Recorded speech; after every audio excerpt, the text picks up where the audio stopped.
Hello and welcome to another episode of Two Guys and a Chainsaw. I'm Todd. And I'm Craig. This kicks off our Christmas season of podcasts. We are going to try to do 4 very Christmassy horror movies over this month.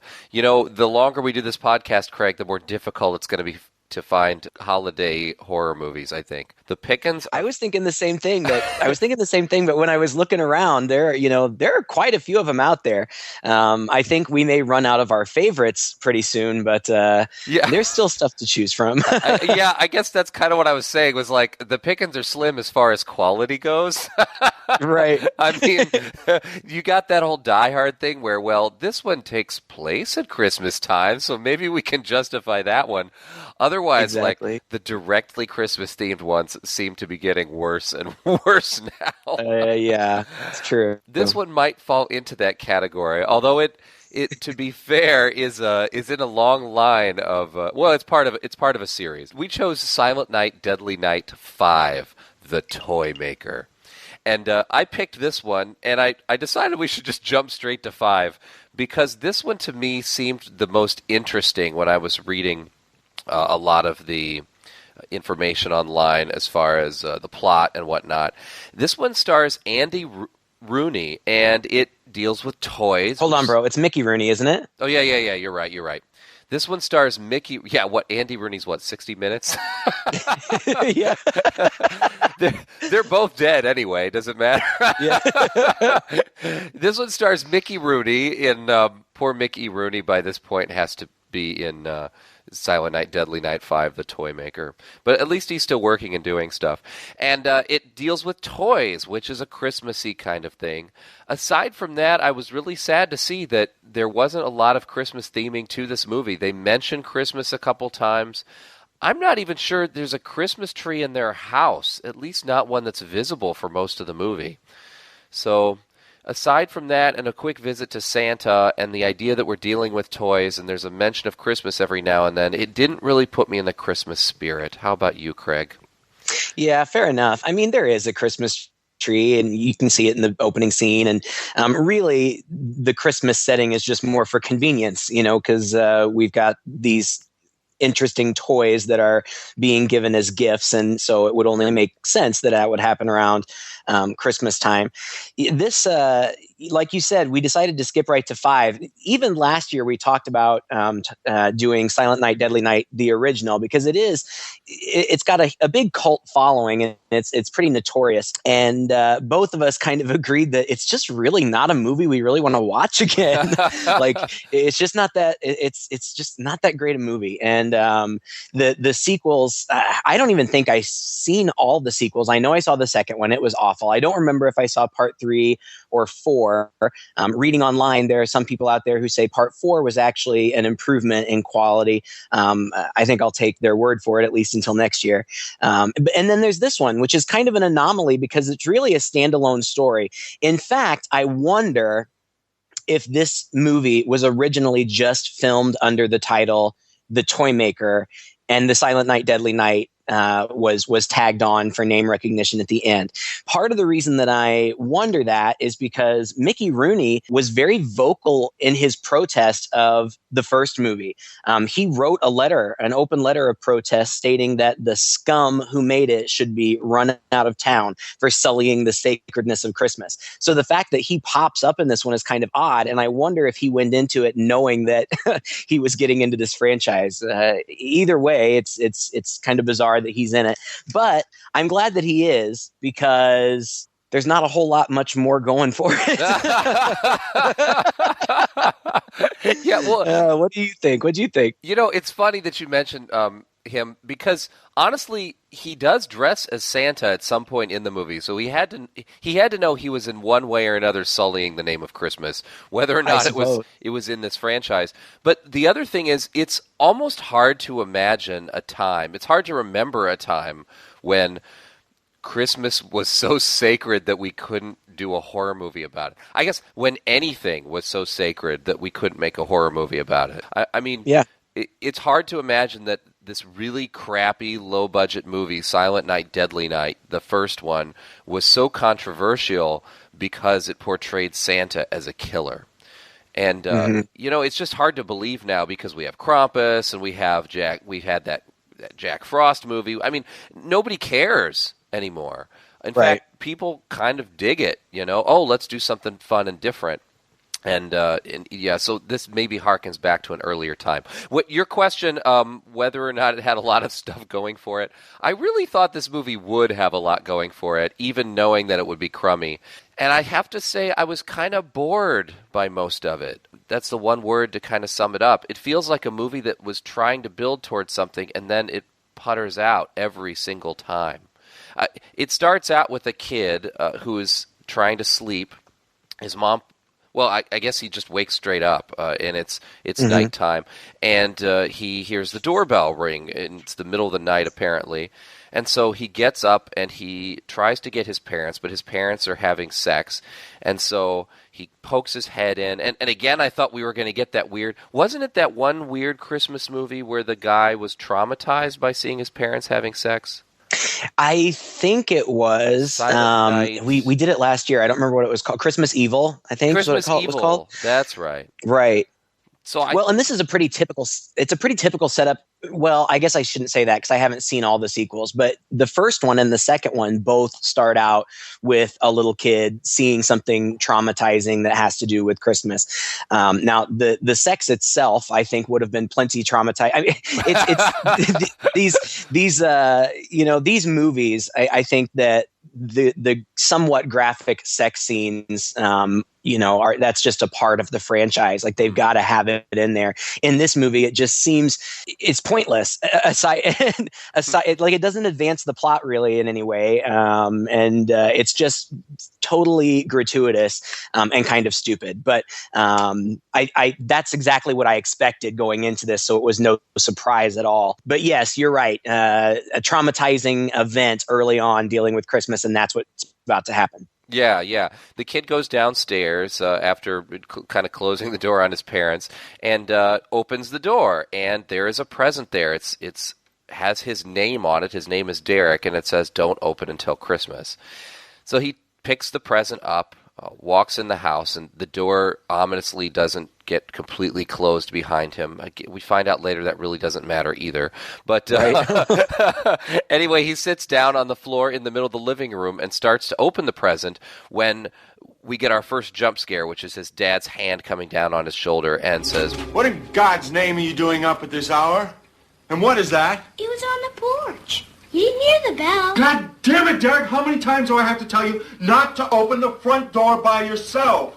Especially at night. The kid goes back up to bed scolded. But then as his dad examines the present, we see that the kid reappears on the stairway behind him. So he's watching the proceedings. And his dad decides to go ahead, after shutting the door, to go ahead and open this mysterious package anyway. So he opens it up, and inside is a Pokeball. Yeah. Right? Exactly what I thought. It's a big red ball that's some kind of Santa toy. And when you press a button on it, the head pops out. And at first it's a nice, cheerful head. It makes a sound, and the head starts turning. And we get these shots of this guy from the perspective of this toy. And this guy looks absolutely delighted.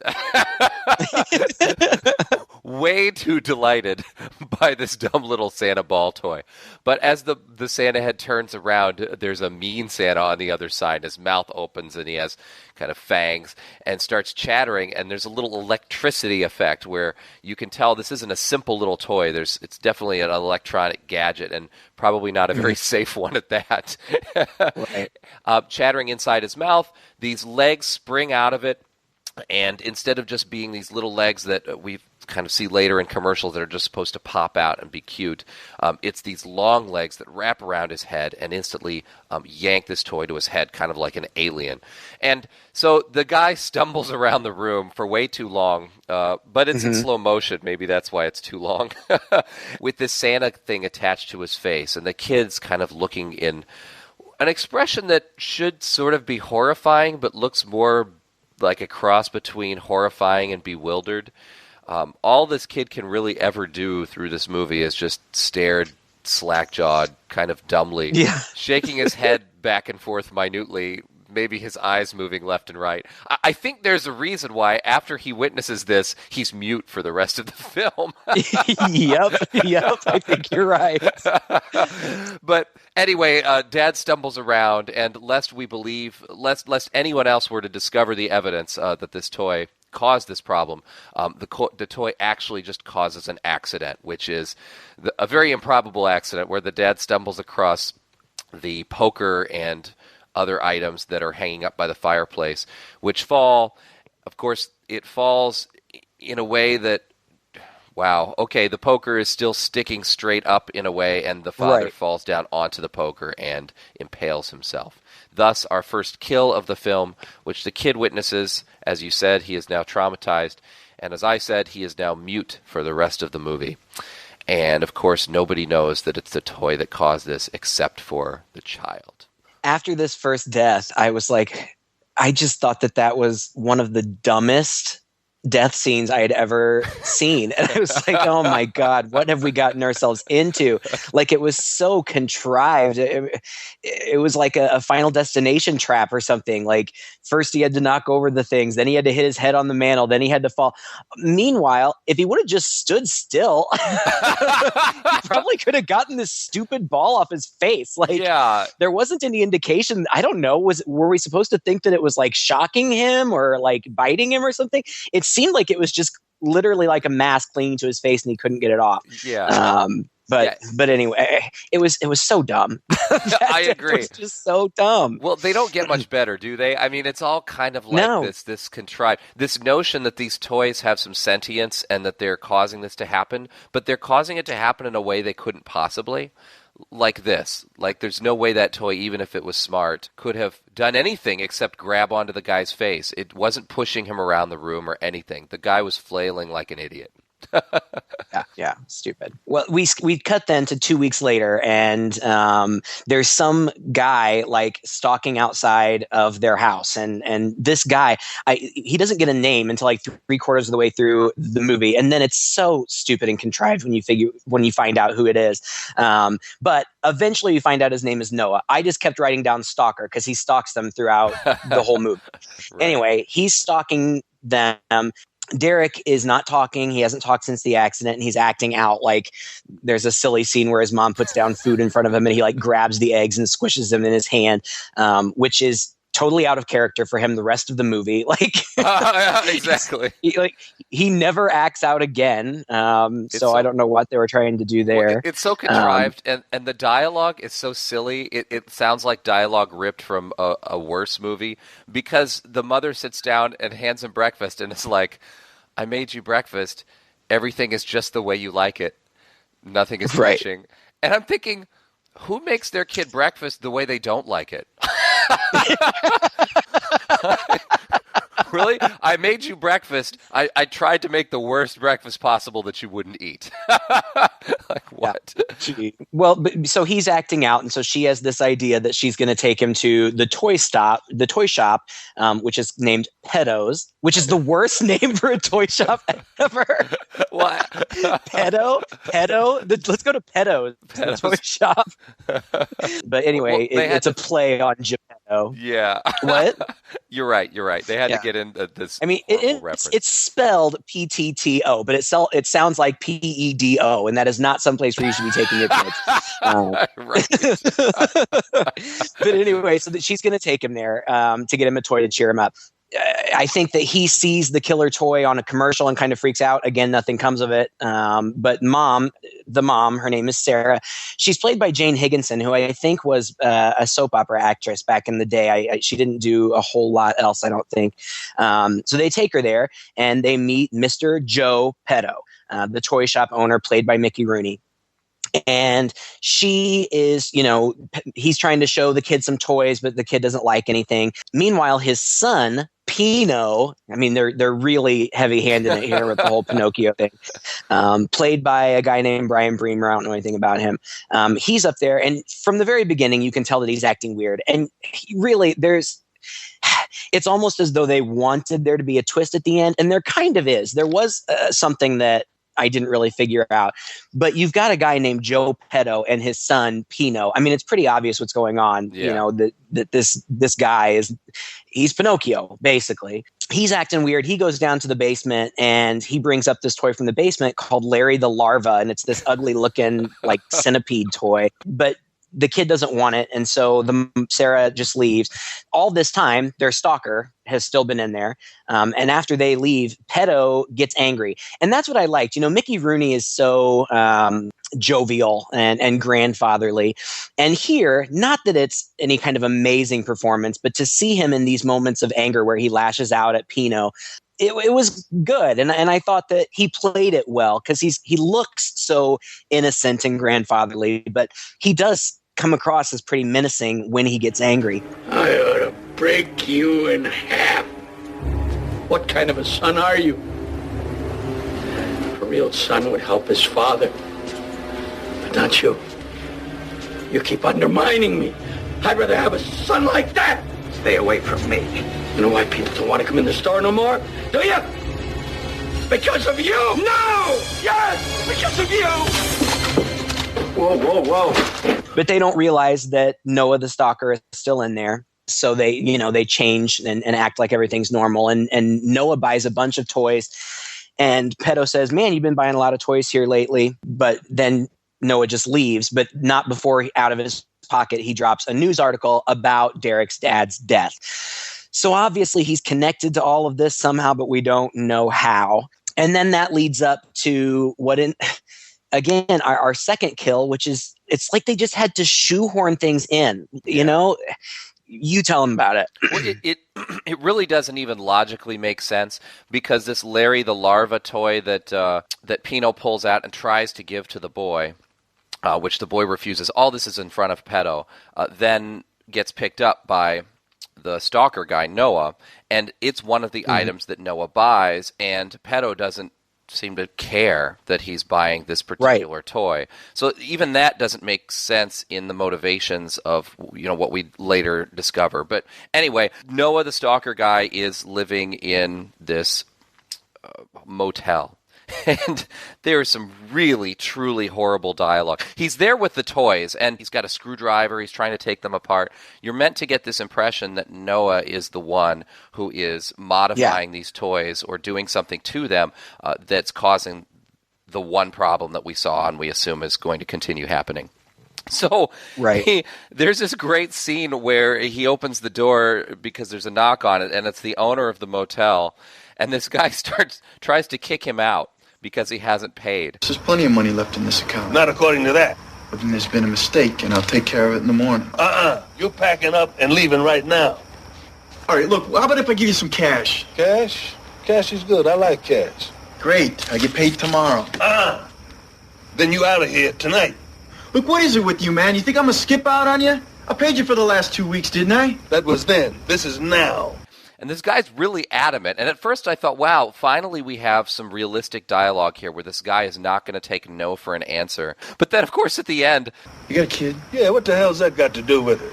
You give me till tomorrow, and I'm going to give you a nice little toy for your kid for Christmas. Yeah. Well, you don't look like a deadbeat. I guess so. What? You just spent the last 3 minutes accusing this guy of being a deadbeat, and now your justification is you're going to give my kid a toy, and, well, anyway, you don't look like a deadbeat. Yeah. Anyway, the toy that he ends up giving him for his kid is Larry the Larva, which is in a box that looks like a Barbie doll box. It's pink and stuff. But what kind of toy is this that you're going to just hand a man as the perfect gift for his, I don't know, son and or daughter who you don't even realize? Anyway, he hands him Larry the Larva. The guy glances at it and is like, gee, thanks, this better be good. So the guy gets in the car and has this in the back seat, and the box jostles a bit and falls on the ground, and Larry the Larva pops out of this box. It's not like Larry the Larva burrows out of this box. It's like this box was so loosely closed that it happened to open just by falling off the seat behind him. Right. And the larva comes out, and you know the minute you see this larva, something's going to happen with it. And sure enough, it manages to work its way under the seat and into the front seat. And the guy just looks down while he's driving, is like, oh, what is this? Oh, it's the toy. Ha ha ha ha. And again is almost as delighted by this toy as the previous guy was delighted by Santa. At least the previous guy didn't have driving to distract him. Right. It's just so dumb.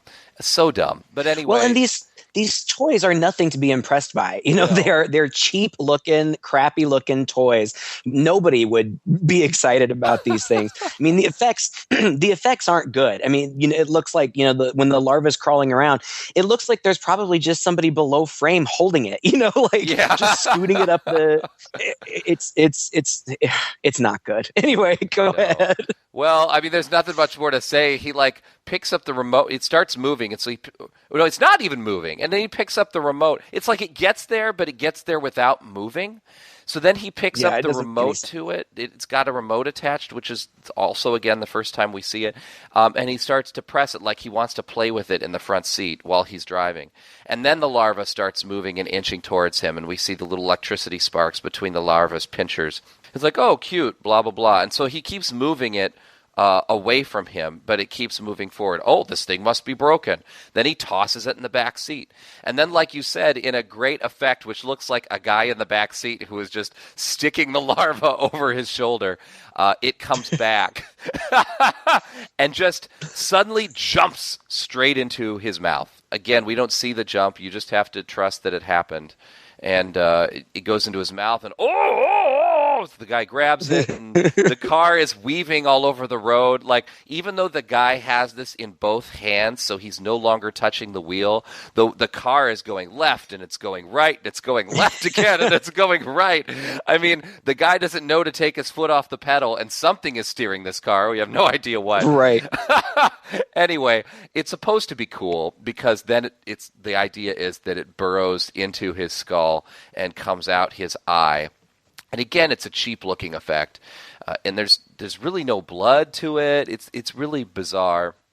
Anyway, the car finally does its last veer off the road, hits one of those ramps that all these cars tend to hit in these movies, flies over and flips into a field and explodes.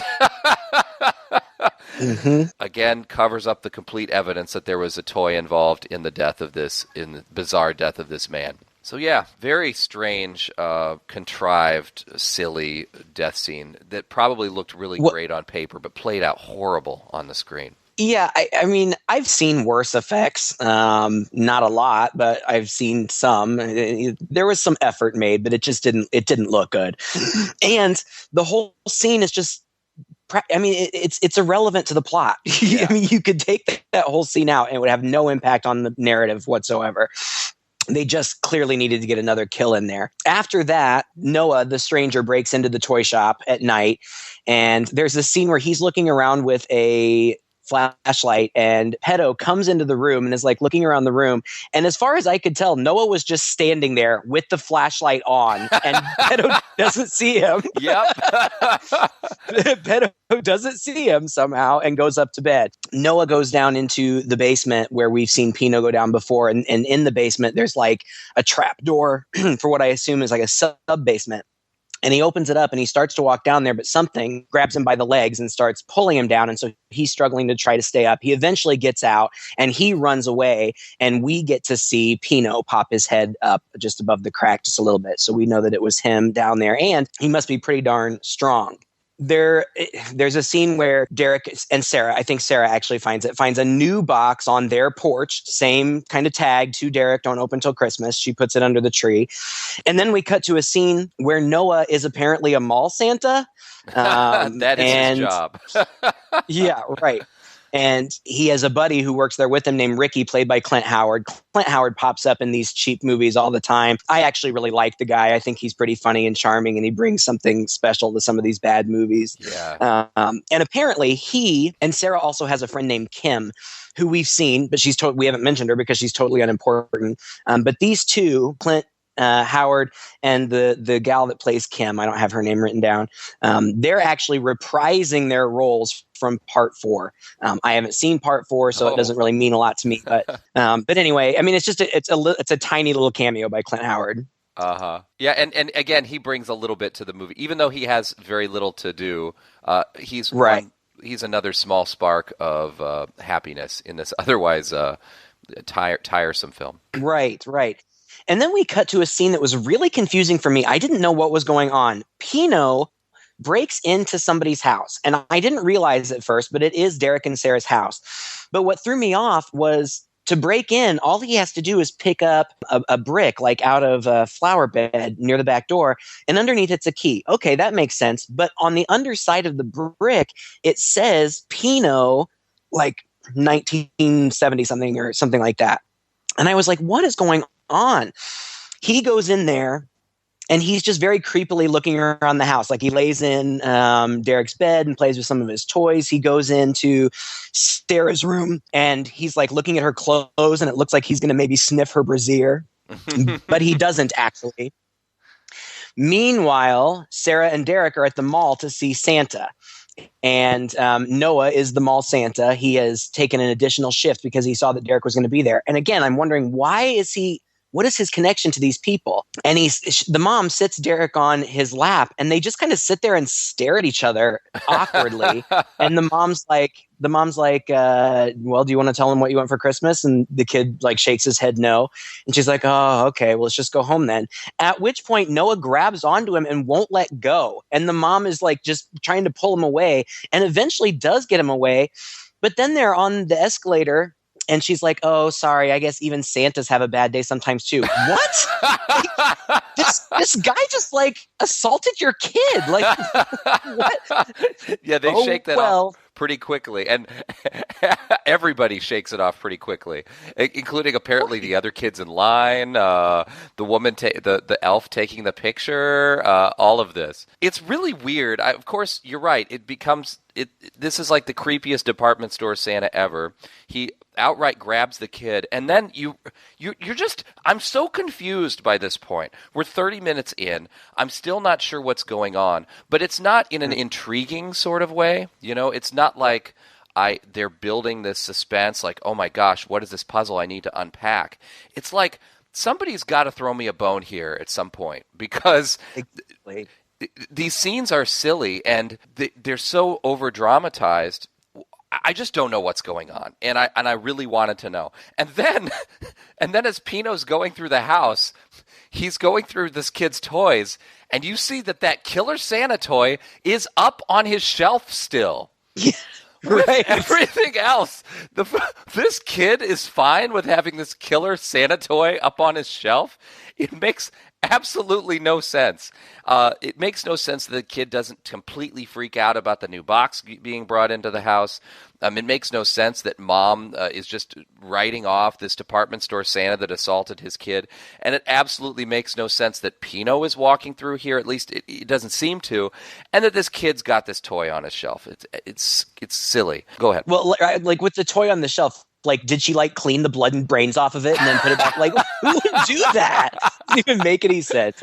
Yeah. Anyway, go ahead. This kid's got to sleep with it every night, and he's okay with that. Like, what? No, he's not sleeping in his room. That was the thing that I thought was the mom can't figure out why he won't sleep in his room. He's only sleeping in her room. It's because he put the murder Santa on his shelf. Like, obviously, that's true. That fact escaped me, but that's true.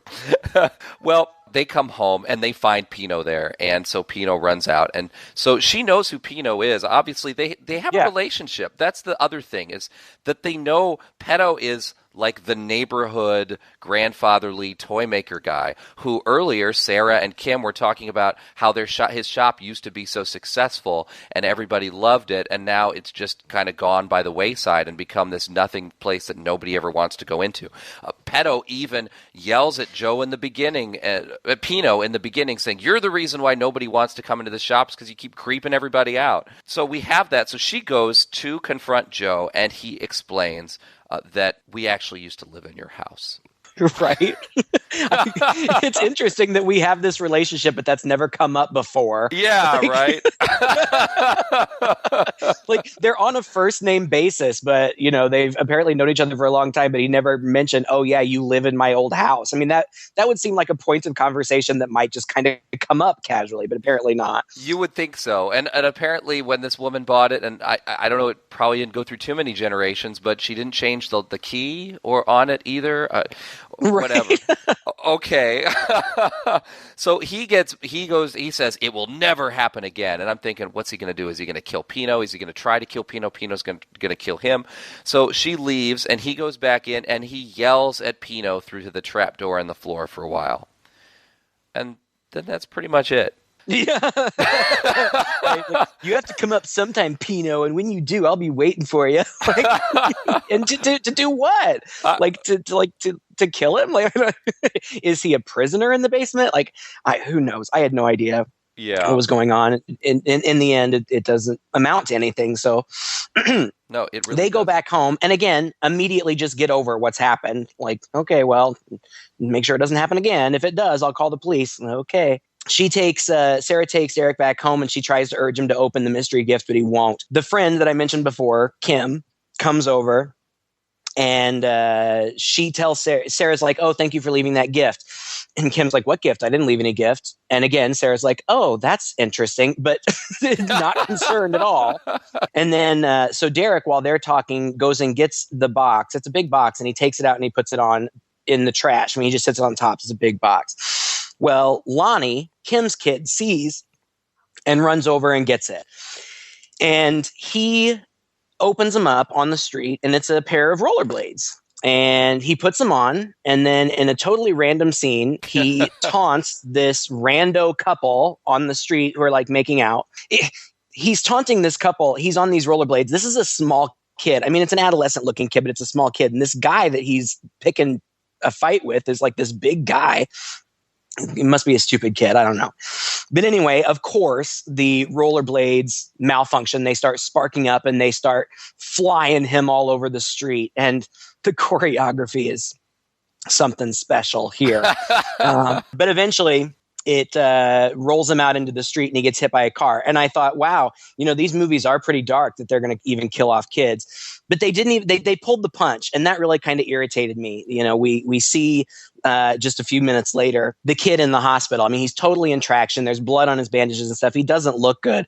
But I felt like that was just kind of pulling punches a little bit. I mean, if you're going to make a trash movie like this, just go for it. Yeah, kill the kid. He was kind of an annoying kid anyway. I guess eventually we cut back to the toy shop, and I guess Pedo was right. Eventually Pino would have to come out, and he has, and they are fighting, and Pedo is drunk. We've seen him drinking whiskey throughout the course of the movie. He's fighting, and Pino's saying things like, you're drunk, you're always drunk, please don't hurt me. And Pedo breaks the bottle over Pino's head, the liquor bottle.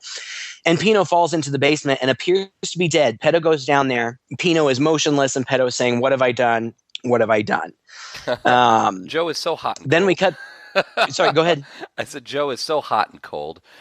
He's so bipolar. Totally. Yeah. Gosh, I don't know where we missed it. I guess when the stalker broke into the store before, he found a photograph of Pedo and Pino that was from a long, long time ago, like a long, long time ago, like the 70s. And Pedo looks younger, but Pino looks exactly the same age. So if it hasn't already been drilled into your mind what's going on here, now we know that Pino is some sort of Pinocchio. He doesn't age. And these guys have probably been going through this routine, fighting and back and forth for probably many years, as far as we know. Meanwhile, back at Sarah and Derek's house, Sarah tells Derek that he needs to start sleeping in his own room again. So she takes him in there, and he's laying in bed when the Santa ball activates again. So he breaks it with a bat. Again, Sarah, not particularly concerned. She comes in like, what are you doing? And then that's just the end of it. Yeah. And it's so funny that Derek has no problem picking up the present. And he didn't just take it outside and throw it in the trash. He tried to throw it out the window first. He took it downstairs and threw it in the trash. Like, when in the past did he not just try to take the Santa ball and toss it out the window? Exactly. Yeah. Exactly. But anyway, I guess then it's the next day. Oh my gosh. The stranger shows up. This is my favorite part of the whole movie. This guy, Noah, who we still don't know his name yet. He's just been stalking them the whole movie. He shows up at the door, and Derek answers the door. Noah gets down on his hands and knees, and he's like, hi, Derek. Hi. You don't know me, but let's just say I want to be your friend, okay? Hey, look what I brought for you, huh? Look at that. You'll find a very special toy in there. Oh my God. Like, could it be any creepier or more suspicious? Like, that is the number one creepiest thing that you could possibly say to a little stranger kid. And I know that the 80s weren't that different a time. I remember very vividly being told not to talk to strangers and not to take gifts from strangers. And then Derek's like, "Oh, I just want to give him a present." Luckily, the babysitter steps in and clearly realizes what a creep this guy is and locks him out. It's hilarious that this babysitter has fended off this guy, is clearly scared, has locked the door. The guy's still pounding on it, trying to get in, insisting he's a friend of the family.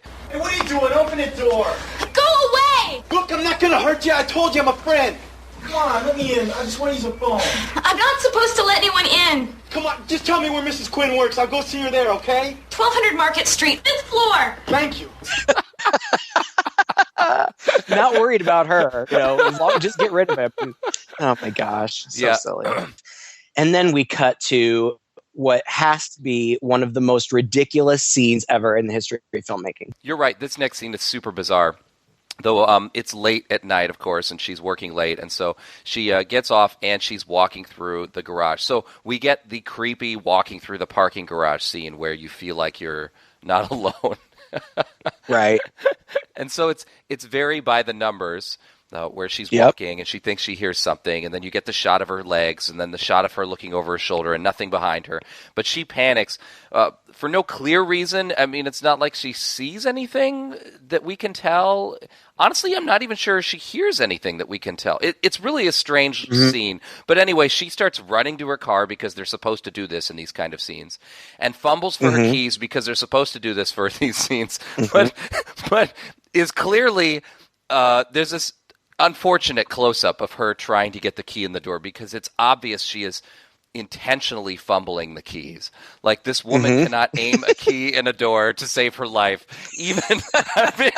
It's so bad. And it falls on the ground and somehow rolls under the car far enough that she can't reach it. And then when she kind of reaches it, it goes under what must be like a grate in the floor. It's so dark you can't see it, but apparently it's under a grate in the floor. So she pops up and sees this man come into the light, and it's the stalker guy, and she clearly sees who he is and starts taking off running, and you're like, oh my gosh, like, she's like, okay, so he runs after her, he catches up with her, grabs her, swings her around so they're face to face. And then they start making out. They totally start making out. I was like, what in the hell?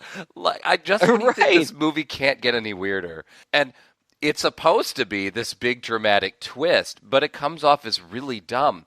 And they try to explain this later with a little throwaway line that, I'm sorry, just doesn't work. Why did you run from me? Oh, God, I don't know. I guess I panicked. I couldn't believe it was you. But it turns out that they were lovers, and that, oh my gosh, like, the dialogue is so bad. Things have been pretty crazy around here lately, but I'm glad you're here. I really am. It's been 6 years since you left, and I guess I never thought I'd see you again. Is that true? Or did you see me every time you looked at Derek? He's my son, isn't he? Yes. Damn it, Sarah, why didn't you tell me you were pregnant? Would it have made any difference? It was my child. I had a right to know. I wanted to tell you, Noah. I really did. I wanted to tell you. I did. I loved you so much. But you weren't ready to settle down, Noah. You know that. All I know is that you could have trusted me to do the right thing. I did what I had to do. I wanted to finish college. I wanted a career. And I needed security for that, and you couldn't give it to me, and Tom could. Listen to me. I did a lot of growing up when I was in the Army. I know what's important now.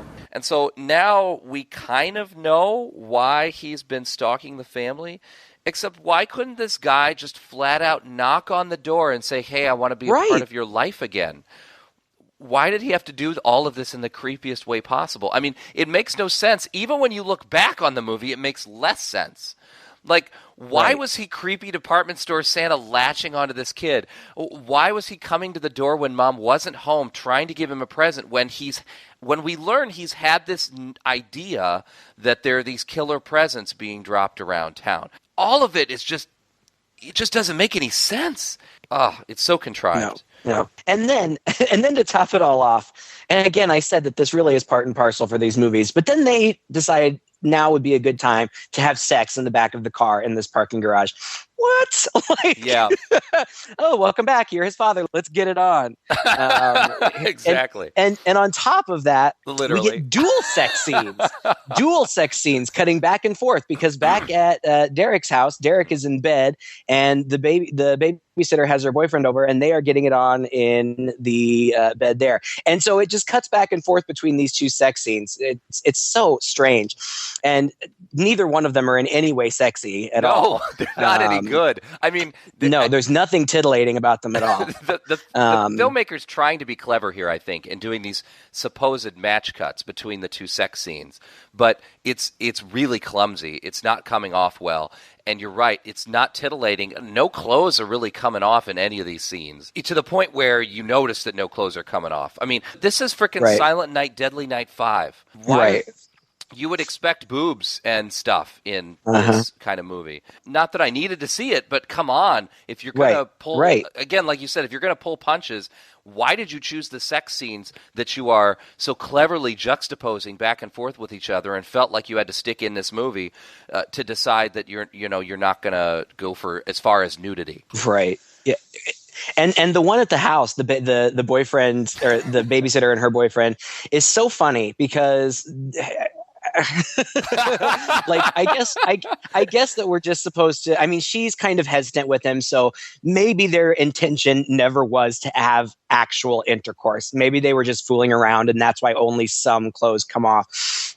But while they are humping, for lack of a better word, Santa breaks into the basement of the house and comes up, and we know it's Santa because he's wearing a Santa suit, but we don't at this point see his face. But as soon as he gets upstairs, we see, and he's standing outside the room where they are having sex with the door open in this kid's house. It's Pedo dressed up as Santa, and he takes all of these toys out of his bag and sets them on the floor. And we know, of course, what's going to happen. They're going to attack these kids that are having sex. And there's one point even they stop for a second, and the girlfriend's like, "Where did all those toys come from?" And he's like, "Oh, I don't know. I guess they were there when we got here." And some of them are already on the bed with them and stuff. But I guess they just, okay, whatever. So they keep going. And then this part, it's so bad, but it's so bad that it had me laughing out loud, because there's this toy. I don't even know what kind of toy it's supposed to be, because it's a severed arm, basically. It's a hand and an arm. And it crawls up onto the bed, and it crawls up on him. And then there's like some evil toy hand ass play.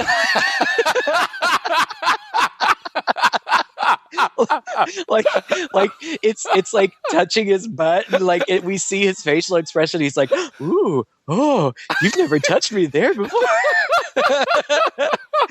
And he's totally getting into it. And even when it crawls off of his butt, he's like, "Oh no, wait, don't stop."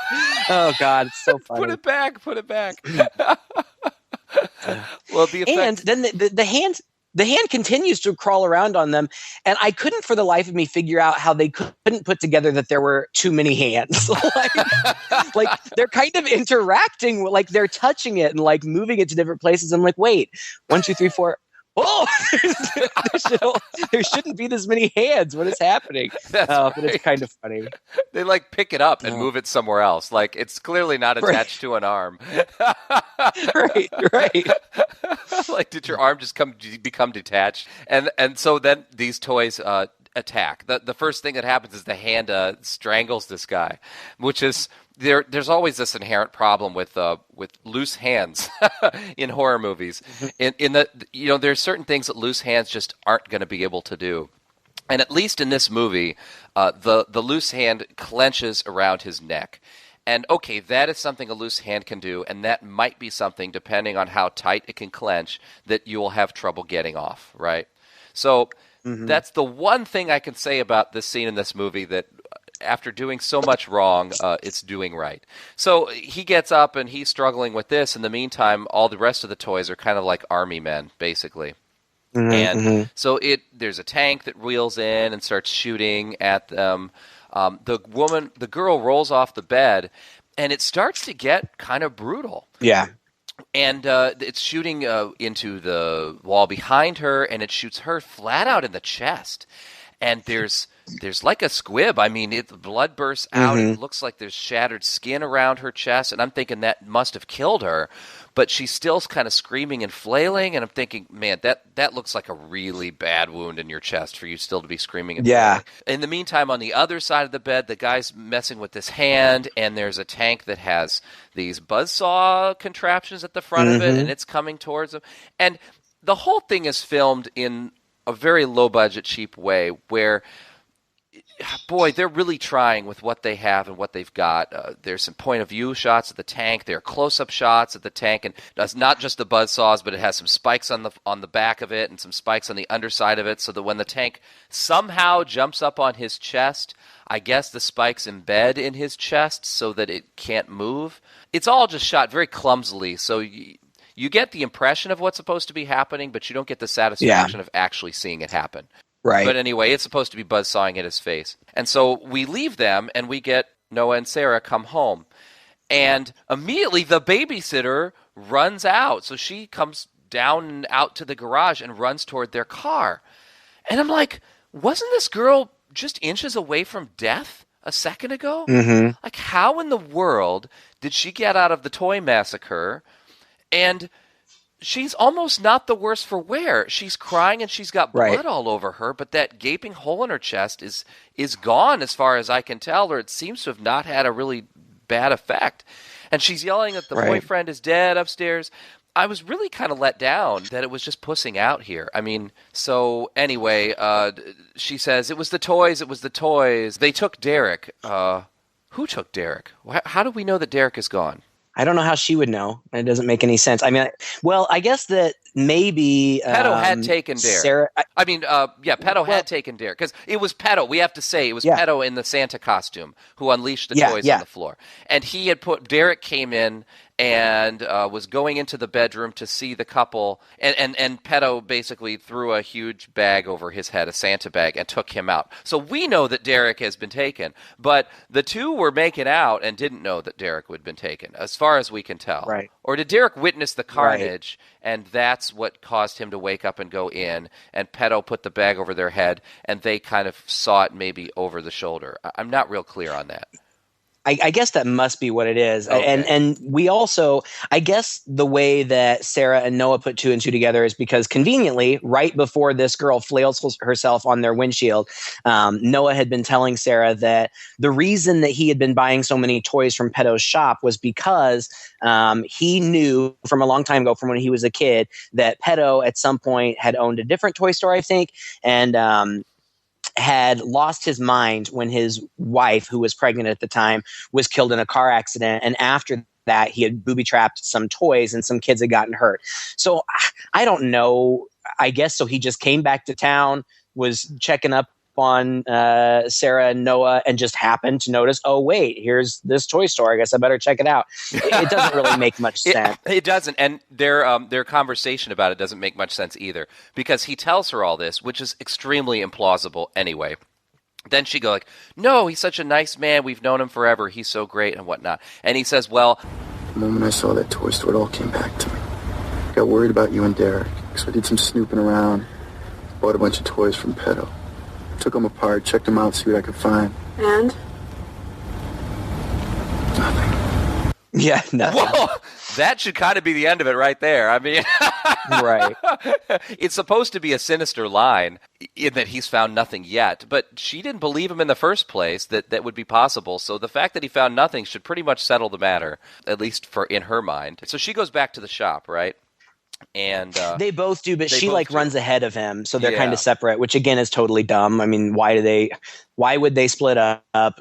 Why wouldn't he have caught her? He was right behind her, but I guess they wanted to get them both there, but in different places. Yeah, so she goes back, and she kind of goes around, she pounds on the door. Pedo, I know you're in there. You've got Derek, blah, blah, blah. And then she runs to the back and finds another way in. So she gets to go upstairs. There's a stairwell that leads up to the top, and Pedo lives up in the top of the toy shop. Mm-hmm. So she goes in there. And, this building doesn't look very big from the outside, but they sure try to make it look big when they're prowling and sneaking through it. Mm-hmm.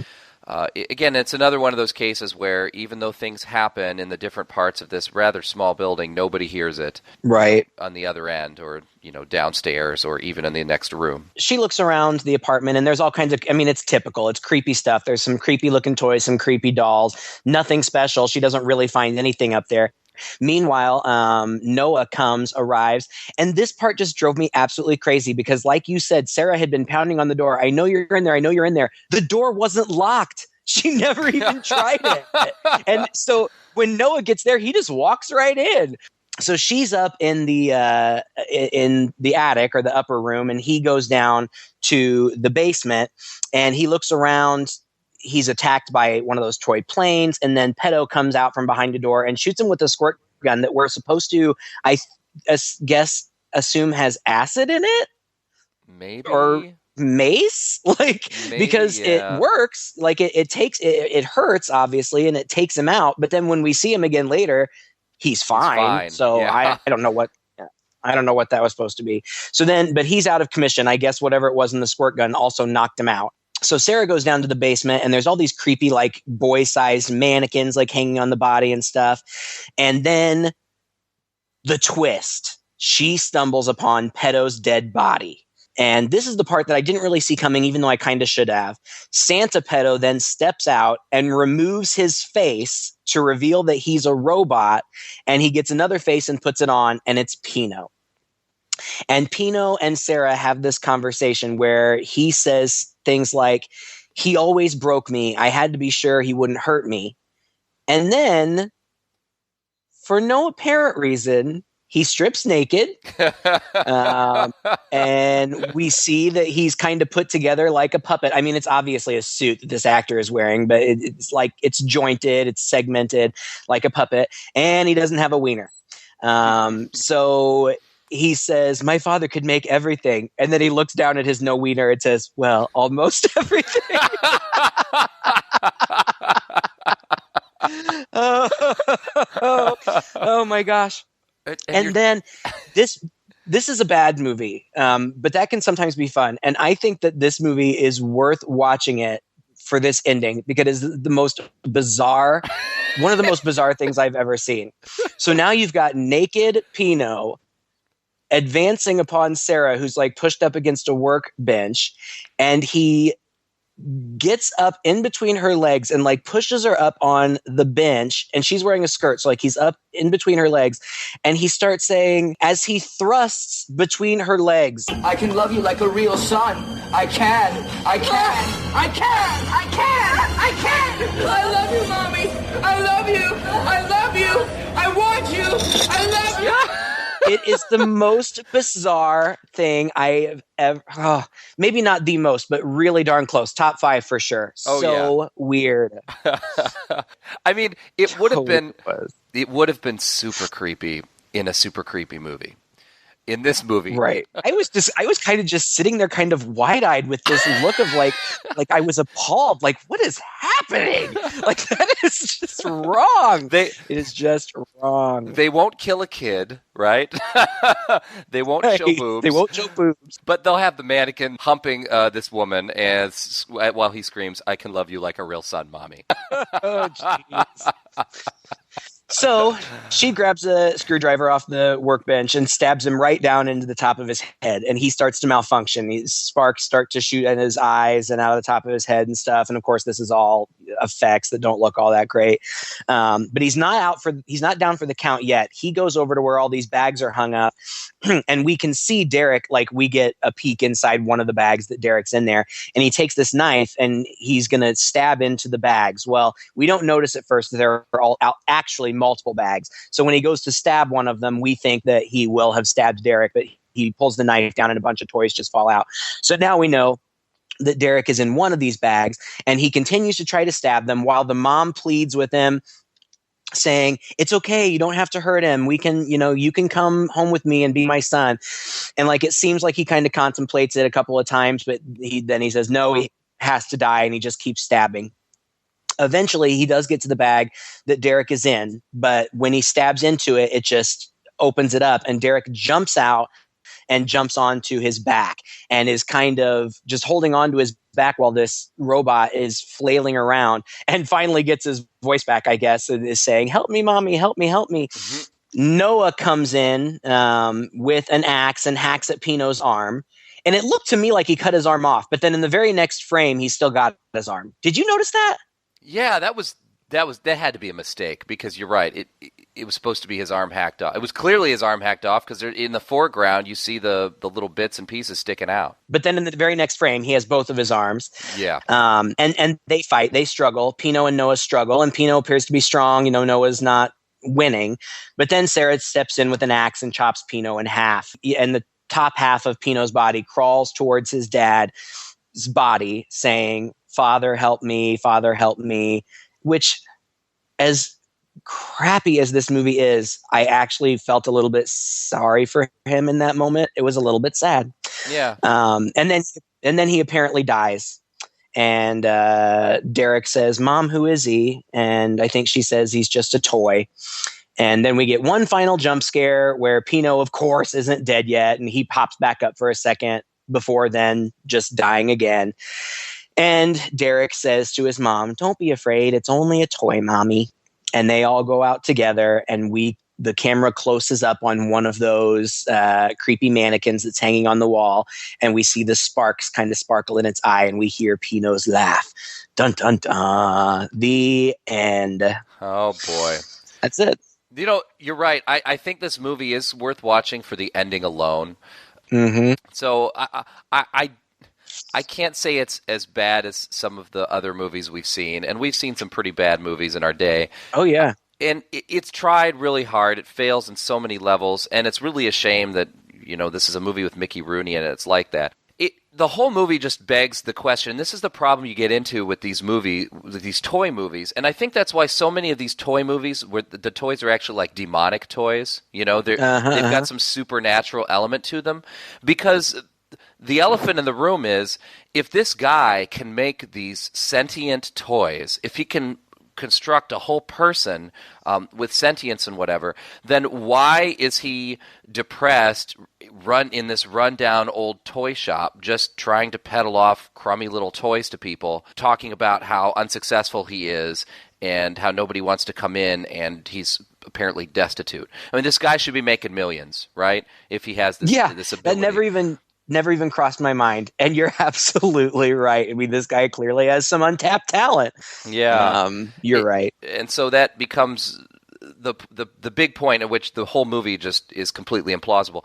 And it's not played like this guy is a mysterious, creepy guy who wishes evil upon the world, right? And that's the other way you have to go if you're going to do this. Okay, well, he's the mad scientist, but he's not ready to let his inventions out on the world yet. Well, yeah, no, he's just the neighborhood toy guy. And even though apparently he had some malice toward children in the past after his wife died, for apparently many years, he's been operating just fine and not sending out creepy toys. Unless we're supposed to believe that he has been still sending out these creepy toys, and that's kind of what caused Noah's dad to get killed. It's all pretty murky for me where that first toy even came from, and why. Yeah, that I still have I don't understand that at all. Why was he sending toys to this family? I think wasn't upstairs in Pedo's apartment, I think that one of the things that Sarah sees is a photograph with a knife in one of the faces. Was that a picture of Derek and his dad? It's possible, but I could not tell. And I even rewinded and paused the movie just to see what was in that photo, and I couldn't make it out. If I had to piece it together, and it's so tenuous that I could be totally wrong, but well, first of all, when he's telling the whole story, Noah says, well, at that time, he decided if he couldn't have a happy family, then nobody else could either. Okay, that's fine. But that was a long time ago, and he hasn't been doing that for a long time. So why again now?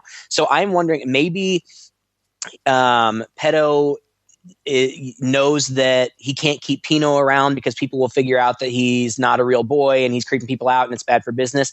Maybe he was planning on replacing Pino with Derek, maybe? I don't know.